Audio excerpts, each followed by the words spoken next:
안녕하세요. 기이한 그림책 리포터 기희혜입니다. 여러분, 지난 영상 중 그림책을 펴세요에서도 한번 말씀드린 적이 있듯이 그림책은 아이들만 읽는 책이 아니라고 말씀드렸었는데요. 오늘부터 시작하게 되는 시리즈는 어른들, 특히 부모님들이 읽으면 좋을 그림책에 대해서 말씀드리려고 합니다. 아이들보다 부모가 먼저 읽으면 좋을 그림책들이 현재 아이를 키우시는 부모님들, 그리고 태아를 가지신 예비 부모님들, 또 지금은 미혼이지만 앞으로 미래에 부모가 되실 분들께 좋은 맛보기가 될 수 있는 그런 그림책이 될 수 있을 것 같아요. 오늘은 아이보다 부모가 먼저 읽으면 좋을 그림책, 그 첫 번째 시간입니다. 오늘 이야기 드릴 그림책은 독일 함부르크 출신의 작가 유타 바우어의 그림책 고함쟁이 엄마에 대해 이야기하려고 합니다. 독일 원소로는 슈라인무터라고 하고 뒷부분에 있는 무터가 바로 엄마라는 뜻입니다. 슈라인은 외치다 혹은 부르짖다 이런 뜻이 될 수 있는데 한국어로는 소리 지르는 엄마 혹은 고함치고 있는 엄마라고 하기엔 너무 문장이 기니까 고함쟁이 엄마로 번역이 된 것 같습니다. 여기에는 소리를 지르는 엄마 펭귄과 아기 펭귄이 등장을 하고 있는데요. 엄마 펭귄은 처음과 끝에만 등장을 하고 대부분 모든 이야기는 아기 펭귄이 이끌고 있어요. 네, 이제 이야기를 시작하기 전에 먼저 설명을 드릴 게 있어요. 이 그림책을 한국어가 아닌 벨트 갤버그 출판사에서 2000년도에 출간된 독일 원서로 보고 있고요. 때때로 그림도 여러분들께 설명을 해야 할 때가 있어서 한글로 보시는 고함쟁이 엄마의 텍스트와 비교해서 보시면 일부 번역은 똑같지 않을 수 있다는 점 미리 양해 말씀드립니다. 자, 이제 시작을 해볼게요. 오늘 아침에 엄마가 소리를 질렀을 때 내 몸들이 저 멀리 뿔뿔이 흩어졌어요. 머리는 우주로 날아갔고 몸통은 바다에 빠졌어요. 날개는 정글 어딘가에서 잃어버려졌고 부리는 산 어딘가에 떨어졌어요. 엉덩이는 도시 한가운데서 없어졌고 발은 남아있었지만 계속 달리고 달렸어요. 나를 찾고 싶었지만 눈은 우주에 있었고 소리라도 질러보고 싶었지만 부리는 산에 있었어요. 날아가고 싶었지만 날개는 정글 어딘가에 있었고요.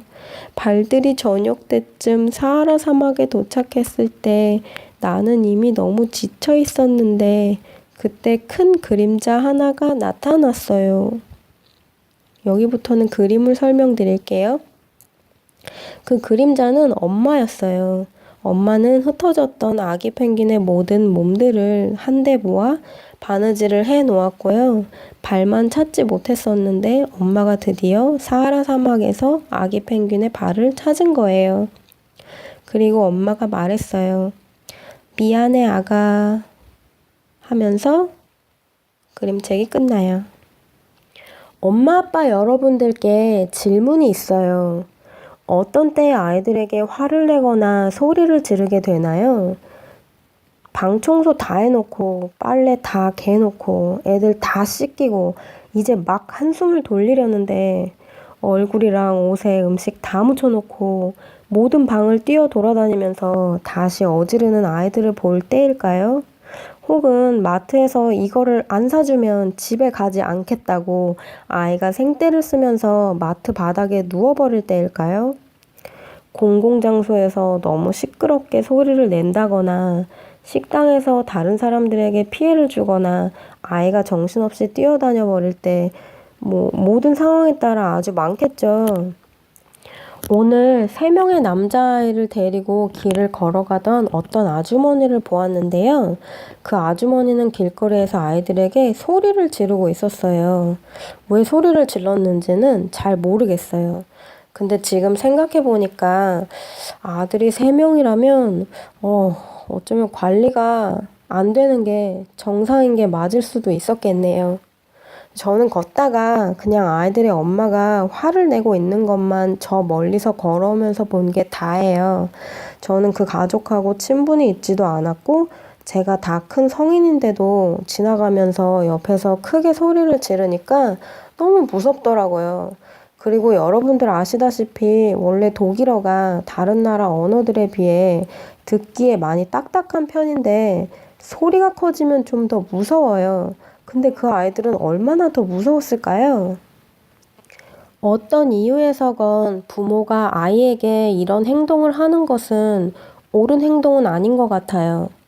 이 책에는 엄마라고 되어 있지만 저는 아이는 엄마와 아빠가 함께 한 생명을 탄생시키는 것이기 때문에 육아도 엄마, 아빠 모두 함께 하는 것이라고 생각해서 단지 엄마라고만 단정 짓지 않고 부모라고 말하고 싶어요.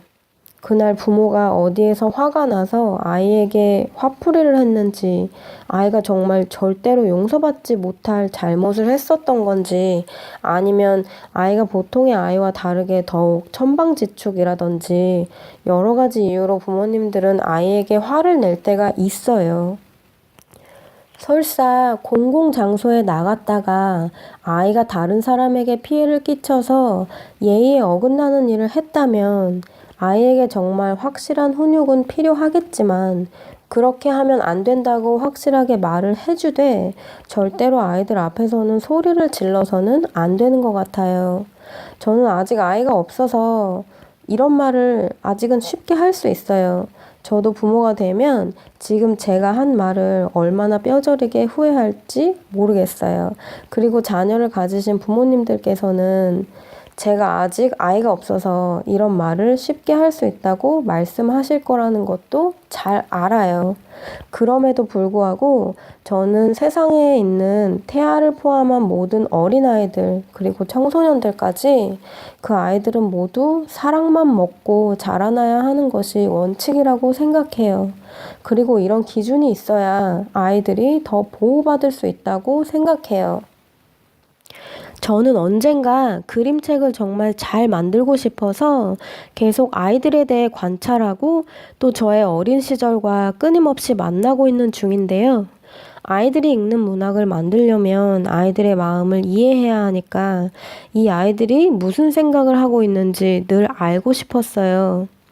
그래서 이미 지난 프로그램이긴 하지만 시간이 날 때마다 여러분들 잘 알고 계시는 우리 아이가 달라졌어요 프로그램을 자주 챙겨보고 했었는데 그 프로그램을 보면 처음에는 우리 아이는 왜 이러는 걸까요? 하고 아이의 문제점을 알려주고 시작을 하는데 그 프로그램을 이끄는 오은영 박사님이 하나 둘 아이의 문제점을 살펴보면 정작 아이들은 큰 문제가 없었어요. 엄마와 아빠가 아이를 양육하는 방식을 몰라서 그동안 자신의 아이들을 얼마나 망가뜨리고 있었는지 시청자들은 다 보이는데 엄마와 아빠만 모르고 있다는 것도 알게 됐어요. 그 프로그램을 보니까 아이들은 정말 부모의 거울이라는 사실을 또 한 번 느끼게 되었습니다. 저는 저에 대해서 정말 궁금한 점들이 많아서 책을 주로 찾아보는데요. 유독 예민하고 사람들 많고 시끄러운 장소를 별로 좋아하지 않는 저를 보면서 도대체 왜 이런 걸까 하고 의문을 가져보기도 하고 스스로를 이해해 보려고 읽었던 책 중에 하나를 알려드리고 싶은데요. 나는 왜 혼자가 편할까? 라는 책의 68페이지에 보면 부모의 불화에 상처받는 아이들이라는 부분이 나옵니다. 잠시 읽어드릴게요. 아이는 어머니뿐 아니라 아버지에 대해서도 애착한다.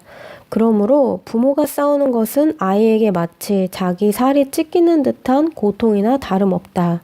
아이가 무엇보다 보고 싶지 않은 것은 부모가 싸우는 모습이다.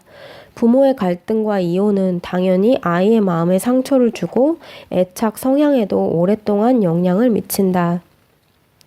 이 책에 이혼이라는 단어가 언급이 되어 있으니까 잠시 이야기하고 싶은데요. 저는 부모가 아이에게 서로 소리를 지르고 싸우는 모습을 자주 보여주는 것보다 차라리 이혼해서 행복한 모습을 더 많이 보여주는 게 좋다고 생각해요.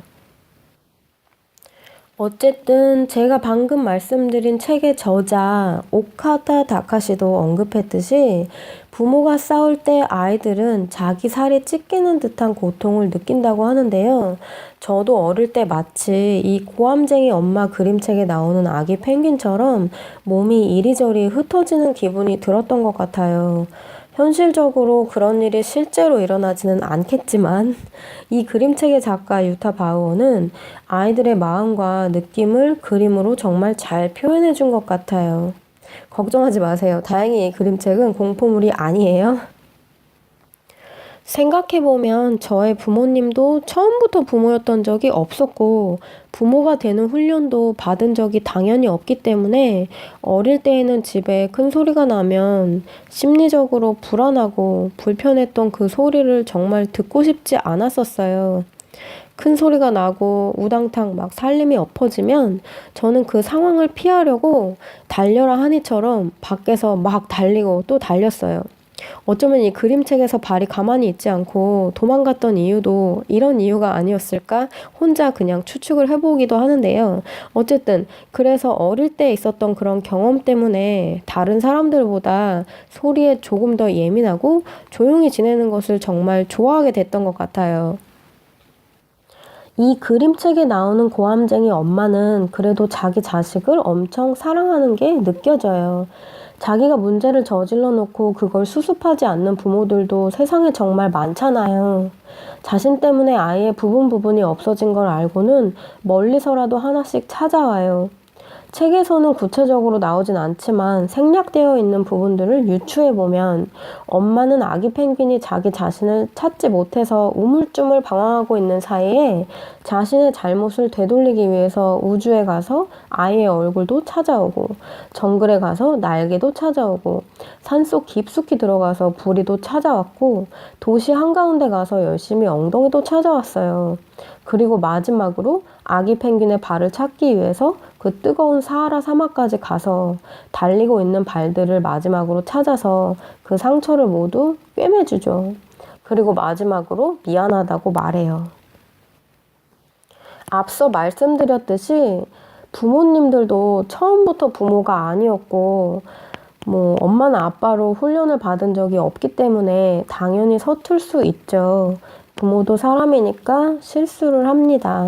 하지만 아이에게 그런 실수를 했을 때 더 늦기 전에 바로 인정하고 미안하다고 말하면 되는데 한국의 부모님들은 이상하게 유독 미안하다는 말을 잘 안 해요. 사회에서 만난 사람들한테는 미안하다고 하는 말들이 어렵지 않지만 늘 이해를 바라는 가족들에게는 그 말이 남들에게 하는 것보다 좀 더 어렵죠. 그냥 아이도 한 명의 인격체로 대해주시면 돼요. 여러분들께서도 아시다시피 아이에게 감정이 있어요. 그래서 아이에게 미안하다는 말을 잊으시면 안 될 것 같아요. 이 이야기는 텍스트도 많이 없고 거의 그림으로 이루어져 있지만 어쩌면 이 책은 아이뿐 아니라 청소년을 위한 책인지도 모르겠어요. 왜냐하면 이 책이 나왔을 2000년도에 유타 바워의 아들 제스퍼는 14살 청소년이었거든요. 작가들은 보통 글을 쓸 때 자신의 경험에서 나온 이야기를 쓰는 경우가 대부분인데요. 아시다시피 청소년기에는 더욱 반항이 심해져요. 예전에 어떤 강의에서 들었었는데 청소년기는 처음으로 내가 누구지? 내가 어떤 사람이지? 난 앞으로 뭐 먹고 살지? 어떻게 살아야 되지? 라고 처음으로 자신에 대해서 찾는 시기라고 했어요. 여기 유타 바워의 책 중반에 아기 펭귄이 이렇게 표현하고 있어요. 나를 찾고 싶었지만 눈이 우주에 있어서 찾을 수가 없었다고요. 소리를 질러서 나를 찾고 싶었지만 부리가 산에 있었고 날아서라도 나를 찾고 싶었지만 날개가 정글 어딘가에 떨어져 찾을 수가 없었다고요. 청소년기는 어떻게든 이렇게 발버둥이라도 쳐서 자신을 찾는 시간인데요. 이런 유타 바워의 노력은 책을 출간하고 1년 뒤인 2001년에 빛을 발하게 됩니다. 바로 이 책으로 독일에서 정말 유명한 독일 청소년 문학상을 받게 되었습니다. 언젠가 스치듯 지나가다가 어떤 문구를 한번 본 적이 있는데요. 이런 문구였어요. Never speaking loud to each other unless the house is on fire. 한국어로 번역하면 집에 불이 날 때를 제외하고는 집에서는 큰 소리를 내는 것이 아니랍니다. 라는 노트였고요. 그 문구를 보자마자 저는 오랫동안 기억하기 위해서 바로 사진을 찍었던 기억이 나요. 그리고 저는 오늘도 이걸 항상 기억하면서 살고 싶어요. 오늘은 아이에게 한번 물어볼까요? 언제 아빠나 엄마가 너를 속상하게 했어? 그랬으면 정말 미안해. 라는 말 오늘 해보시면 어떨까요? 태아랑 꼬꼬마 아이부터 청소년을 두신 부모님들 모두 힘내세요. 그리고 아직 미혼이지만 앞으로 예비 부모님이 되실 여러분들도 지금부터 부모님이 되실 준비를 하실 수 있습니다. 여러분 모두 화이팅! 그럼 안녕!